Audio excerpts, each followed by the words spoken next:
প্রিয় ভাই ও বোনেরা, আমি রাজনীতিবিদদের উদ্দেশ্যে বলছি, যারা দেশের নেতৃত্ব দেবে। তাদের জন্য আমাদের একটাই বার্তা: জনগণের মৌলিক অধিকার নিশ্চিত করা তাদের সবচেয়ে বড় দায়িত্ব। আমরা সাধারণ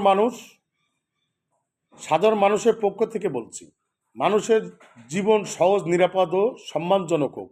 এজন্য আমাদের দাবি, মৌলিক অধিকারগুলো পূর্ণভাবে রক্ষা করা হোক এবং যারা তা নিশ্চিত করবে আমরা তাদের পাশে থাকবো ইনশাআল্লাহ। জনগণের জন্য গুরুত্বপূর্ণ মৌলিক অধিকারগুলো হলো: খাদ্য, সবাই যেন সাশ্রয়ী দামে খাঁটি ও ভেজালমুক্ত খাবার পায়; বস্ত্র, গুণমানসম্পন্ন পোশাক সহজলভ্য হোক এবং সবাই সম্মানের সাথে জীবনযাপন করতে পারে; বাসস্থান, নিরাপদ ও সাশ্রয়ী বাড়ি পাওয়া যায় এমন ব্যবস্থা করা হোক; ঘর তৈরি করতে যা যা লাগে, ইট, সিমেন্ট, লোহা, পাইপ, টাইলস সবই সহজলভ্য ও সাশ্রয়ী দামে কিনতে পারে সে ব্যবস্থা করা হোক; শিক্ষা ও ইন্টারনেট, প্রতিটি শিশু ভালো শিক্ষা পায় এবং সবাই যাতে সহজে ইন্টারনেট ব্যবহার করতে পারে, যাতে তথ্য, জ্ঞান এবং যোগাযোগ সুযোগ থাকে;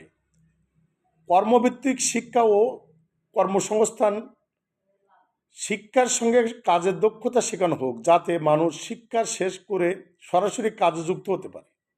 আমাদের দেশে প্রায় 18 কোটি মানুষ আছে, যারা চাইবে তারা সরকারিভাবে বিদেশ যেতে পারে সে ব্যবস্থা করা হোক, যাতে তারা বিদেশে কাজ করে রেমিটেন্স আয় করতে পারে।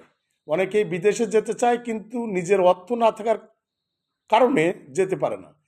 সরকারের মাধ্যমে সঠিক ব্যবস্থা করলে তারা বিদেশে যাবে, প্রতি মাসে তাদের আয় দেশের অর্থনীতিতে যোগাবে এবং দেশের উন্নয়ন অনেক দ্রুত এগোবে।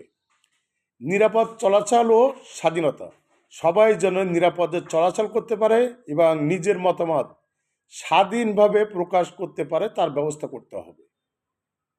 আমরা চাই রাজনীতির লক্ষ্য হোক শুধু মানুষের জীবনমান উন্নয়ন নয়, পুরো দেশের সার্বিক উন্নয়ন।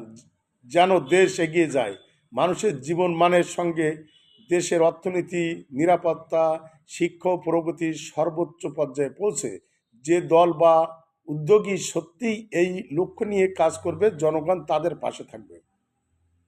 ঘরে বসে বাজার 2025 ঠিক এই লক্ষ্য নিয়ে কাজ করছে। খাঁটি জিনিস, সঠিক দাম এবং সৎ সেবা মানুষের কাছে পৌঁছে দেওয়ার মাধ্যমে জীবন সহজ করা।